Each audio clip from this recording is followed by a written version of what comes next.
കോൺഗ്രസിനെ സംബന്ധിച്ച് പ്രതീക്ഷ ഏറെയുള്ള ഒരു തെരഞ്ഞെടുപ്പാണ് ഹരിയാന നിയമസഭാ തെരഞ്ഞെടുപ്പ്. കാരണം കോൺഗ്രസിന് അനുകൂലമായ പല ഘടകങ്ങളും വരാൻ പോകുന്ന നിയമസഭാ തെരഞ്ഞെടുപ്പിലുണ്ട്. അതിൽ ഏറ്റവും പ്രധാനം കോൺഗ്രസിന് അനുകൂലമായി നിൽക്കുന്ന ജാതീയ സംഘടനയായ ജാട്ട് വിഭാഗക്കാരാണ്. ഹരിയാനയിലെ ബഹുഭൂരിപക്ഷം വരുന്ന ജാട്ട് വിഭാഗത്തിൽപ്പെട്ട ആളുകളും ഇക്കുറി കോൺഗ്രസിന് അനുകൂലമായ നിലപാട് സ്വീകരിച്ചാൽ അത് കോൺഗ്രസിന് വിജയിക്കുവാൻ സാധ്യത ഏറെയാക്കും എന്നുള്ള സത്യാവസ്ഥയാണ്. അതിന് ആക്കം കൂട്ടുന്ന ഒരു കാര്യമാണ് കഴിഞ്ഞ ദിവസം കോൺഗ്രസിൻ്റെ നേതാവായ മലയാളിയായ AICC ജനറൽ സെക്രട്ടറി KC വേണുഗോപാലിൻ്റെ നേതൃത്വത്തിൽ ഹരിയാനയിൽ നടന്നത്.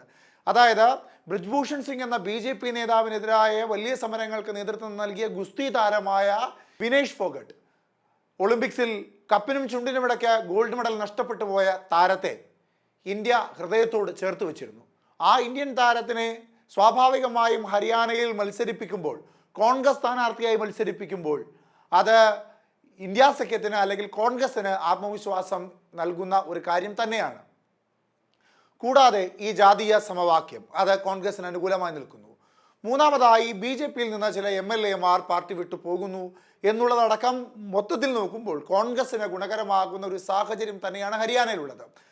പക്ഷേ അവിടെ ഹരിയാനയിൽ കോൺഗ്രസിനെ സംബന്ധിച്ച് വലിയൊരു തിരിച്ചടിയായി നിന്നത് ഇന്ത്യ സഖ്യവുമായി ബന്ധപ്പെട്ട വിഷയമായിരുന്നു. ഇന്ത്യ സഖ്യത്തിലെ സീറ്റ് വിഭജനം ഹരിയാനയിൽ വലിയ പ്രശ്നമായിരുന്നു. കാരണം ഹരിയാനയിലെ വരാൻ പോകുന്ന നിയമസഭാ തെരഞ്ഞെടുപ്പിൽ ഇന്ത്യ സഖ്യം വിജയിക്കുവാനുള്ള സാധ്യത ഏറെയാണ് എന്ന് ബോധ്യപ്പെട്ട ഇന്ത്യ സഖ്യത്തിലെ പാർട്ടികൾ സീറ്റ് വിഭജനത്തിന് ചില വിട്ടുവീഴ്ചകൾക്ക് തയ്യാറാകാതെ വന്നപ്പോൾ ആം ആദ്മി പാർട്ടി അടക്കമുള്ള പാർട്ടികൾ കോൺഗ്രസിൽ നിന്ന് അകന്നു നിൽക്കുകയായിരുന്നു. എന്നാൽ ആം ആദ്മി പാർട്ടിയെ ഇന്ത്യ സഖ്യത്തിന്റെ ഭാഗമായി മത്സരിപ്പിക്കുവാൻ സാധിക്കില്ല എന്ന കോൺഗ്രസിന്റെ മുൻ മുഖ്യമന്ത്രിയായിരുന്ന ഹൂഡെ ആവശ്യപ്പെടുകയും അദ്ദേഹം ഇതുമായി ബന്ധപ്പെട്ട ചർച്ച നടക്കുന്ന മീറ്റിംഗിൽ നിന്ന് ഇറങ്ങിപ്പോവുകയും ചെയ്തു. അങ്ങനെ സാഹചര്യങ്ങൾ കോൺഗ്രസിന് വലിയ ദുർഘടമായ രീതിയിലേക്ക് പോകുന്ന സമയത്താണ് ഇന്ത്യ സഖ്യവുമായി ഒത്തുചേർന്ന് പോകുവാൻ സമ്മതമാണ് എന്ന തരത്തിലേക്കുള്ള ചില വാർത്തകൾ ഇപ്പോൾ ആം ആദ്മി പാർട്ടി പുറത്തുവിടുന്നത്.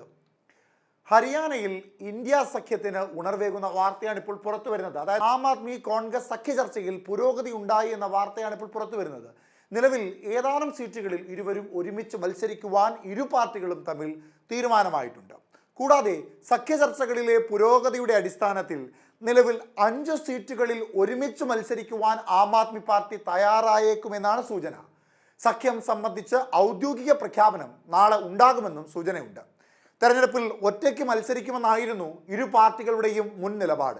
എന്നാൽ കശ്മീരിൽ നാഷണൽ കോൺഫറൻസുമായി സഖ്യം പ്രഖ്യാപിച്ചതോടെ കോൺഗ്രസ് ഹരിയാനയിലും സഖ്യ ചർച്ചകൾക്ക് തുടക്കം കുറിച്ചിരുന്നു. പിന്നീട് ചർച്ചകൾ ആരംഭിച്ചപ്പോഴും പല കാരണങ്ങളാൽ സമവായത്തിനെത്താനായിരുന്നില്ല. ഈ പ്രതിസന്ധിക്കാണ് ഒടുവിൽ ഒരു പരിഹാരമായിരിക്കുന്നത്.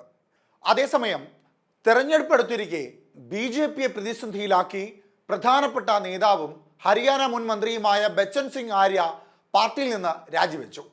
ഹരിയാന നിയമസഭാ തെരഞ്ഞെടുപ്പിലെ സ്ഥാനാർത്ഥികളുടെ ആദ്യ പട്ടിക BJP പുറത്തുവിട്ടതിന് പിന്നാലെയായിരുന്നു രാജി. സ്ഥാനാർത്ഥി പട്ടികയിൽ ബച്ചൻ സിംഗിന്റെ പേര് ഉൾപ്പെട്ടിരുന്നില്ല എന്നതാണ് രാജിവെക്കുവാനുള്ള പ്രധാന കാരണം. സഫിഡോണിൽ നിന്നുള്ള നേതാവാണ് ബച്ചൻ സിംഗ്. ഇത്തവണ സഫിഡോൺ സീറ്റിൽ രാംകുമാർ ഗൗതമിനെയാണ് BJP സ്ഥാനാർത്ഥിയാക്കിയത്.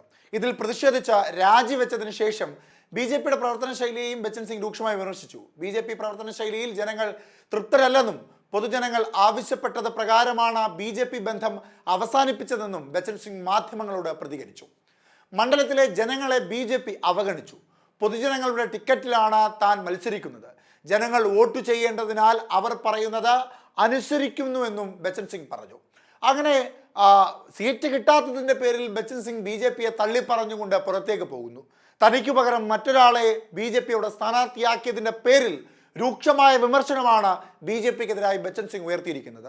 ഹരിയാനയിൽ കോൺഗ്രസ് വിജയിക്കുവാൻ സാധ്യതയുണ്ട് എന്ന പല സർവേ ഫലങ്ങളും പുറത്തു വരുന്ന സാഹചര്യത്തിൽ ഒരുപക്ഷെ ഇനി BJPയോടൊപ്പം നിന്നാൽ ഗുണകരമാകില്ല എന്ന ചിലപ്പോൾ അദ്ദേഹത്തിൻ്റെ തോന്നലായിരിക്കാം ഏറ്റവും ഒടുവിൽ ഇത്തരത്തിലൊരു തീരുമാനത്തിലേക്ക് ബച്ചൻ സിംഗിനെ എത്തിച്ചത്. എന്തായാലും നിലവിലത്തെ സാഹചര്യത്തിൽ ഇന്ത്യ സഖ്യത്തിനോടൊപ്പം ആം ആദ്മി ചേർന്നത് കോൺഗ്രസിനെ സംബന്ധിച്ച്, ഇന്ത്യ സഖ്യത്തിനെ സംബന്ധിച്ച് ഒരു വലിയ ഉണർവ് തന്നെയാണ്. പക്ഷേ ഇപ്പോഴും സീറ്റുകളുടെ കാര്യത്തിൽ വലിയ ധാരണ ആയിട്ടില്ല. ഉൾപാർട്ടി പ്രശ്നങ്ങളുടെ അടിസ്ഥാനത്തിൽ കുറച്ച് സീറ്റുകളിൽ മാത്രമേ ധാരണയായിട്ടുള്ളൂ. വരും ദിവസങ്ങളിൽ ആ സീറ്റുകൾ കൂടി ഉറപ്പിച്ചെങ്കിൽ മാത്രമേ ഇന്ത്യ സഖ്യം കരുത്തോടുകൂടി NDAക്കെതിരായി മത്സരിക്കുമെന്ന് പറയുവാൻ സാധിക്കുകയുള്ളൂ. അല്ലാത്ത പക്ഷം ഇപ്പോഴും അവിടെ ചില പടലപ്പിണക്കങ്ങൾ ഉണ്ട് എന്ന് കരുതേണ്ടതായുണ്ട്.